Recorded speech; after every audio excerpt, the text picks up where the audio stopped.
The story of Kolkata started with Job Charnock's entry. A tiny village, Kalikata, was reborn as Calcutta. Now a cosmopolitan Kolkata, the city of joy, is etched in the heart of its people and in the pages of history. Kolkata was never a mere city, but home to the ebb and flow of people. Its streets still echo with welcome, as Kolkata's soothing familiarity instantly tied knots with communities of people that are engraved in its history.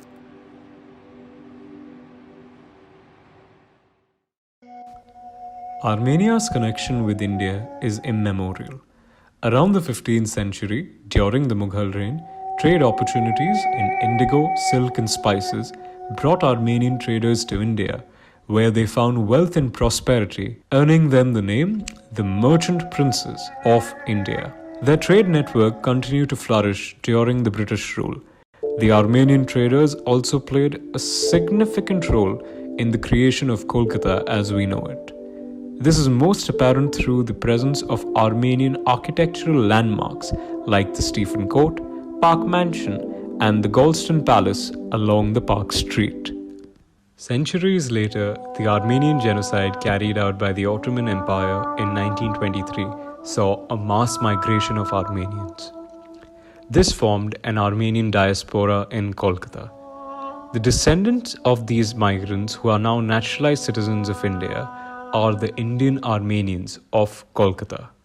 However, the economic crisis of the late 1970s saw a decrease in the population of Indian Armenians due to socio-economic instability. Today, the population continues to dwindle, but not because of economic reasons. Decrease in the Armenian numbers, the population in Calcutta. But it's not because, Armenians have left or they've stopped existing or it's just because that they've married into different communities. So, that has sort of their bloodline has dissolved. Like my family, for instance, my nanny had 4 children. All of them married into different communities. Nobody married an Armenian. Currently, there are about 50 Indian Armenians living in Kolkata, approximately 10 families. This has not only affected their visibility in the city, but has also permeated other aspects of their lives.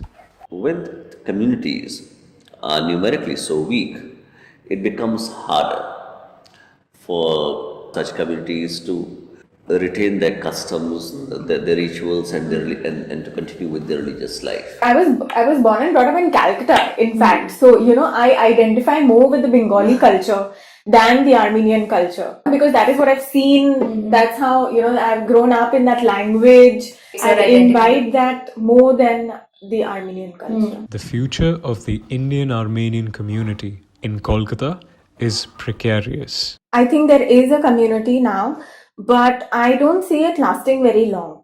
I think the first generation of Armenians that came here who are really, really old now, they are the community. The generation after them, maybe, they still have whatever. But I think my generation, like the third generation of Armenians here, we don't really... I won't say we don't really care, but very honestly, we don't really identify. However, this decline in numbers is not necessarily a cause for concern. I can't speak on behalf of people, but if you ask me personally, I mean, this is something natural. I don't see it as a need to revive the community. Because in Armenia, you already have an Armenian population. I mean, that is not decreasing, that is there. People who have come from Armenia to India, obviously they're going to imbibe the Indian culture. They're going to marry outside their community.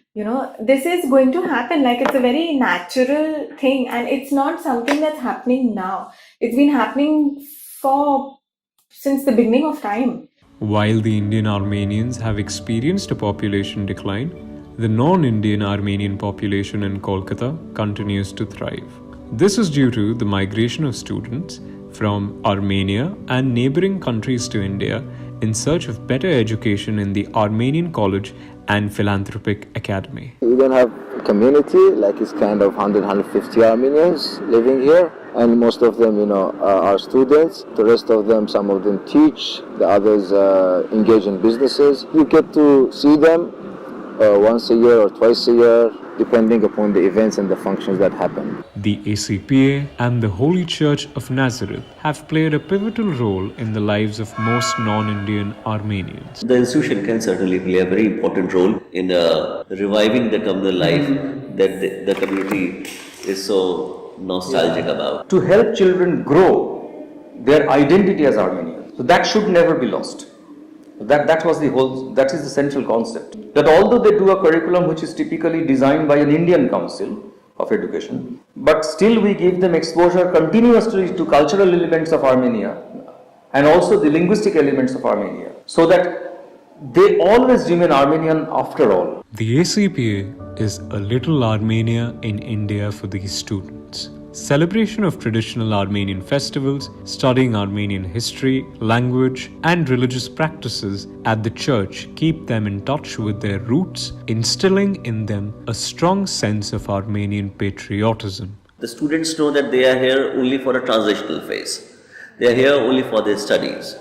The community domiciled here in Kolkata knows that they are here only for a short time. So neither of them sees any reason to see them as permanent members of the community. Correct. And that is also what is factually correct. They are not permanent members of the community. They come to India for a few years, and even during those years, they manage to visit their homes at least once a year or at least once in 2 years. The two groups of Armenians in Kolkata present two distinct ways of negotiating identity and history. Maybe the trauma of attacks decades after decades by neighbors from Turks, Persians, Russians is much more relevant to the Armenian community still living in that place. Maybe that is still in their heart, that sense of trauma, the stories. But here in Kolkata people, that trauma exists in stories, but in life they are free. So that level of insecurity is not there among. They have never been prosecuted in Kolkata. They have never been prosecuted in India for the last 500 years. But there are prosecutions at that place in Armenia.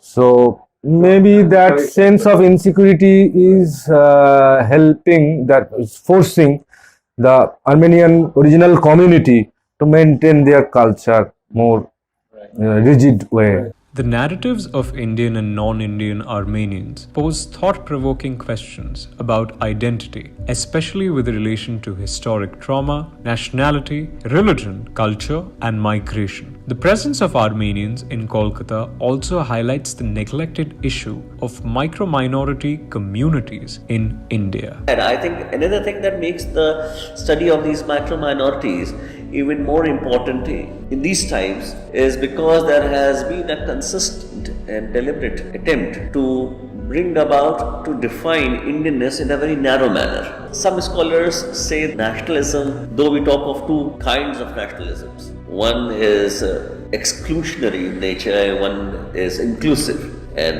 it is for this reason, if not anything else, that becomes extremely important for us to bring into sharp focus not only those minorities that are numerically strong, but even those that are numerically absolutely insignificant, that we refer to as micro-minority. That even they contributed to nation building disproportionately more than what their small numbers warranted.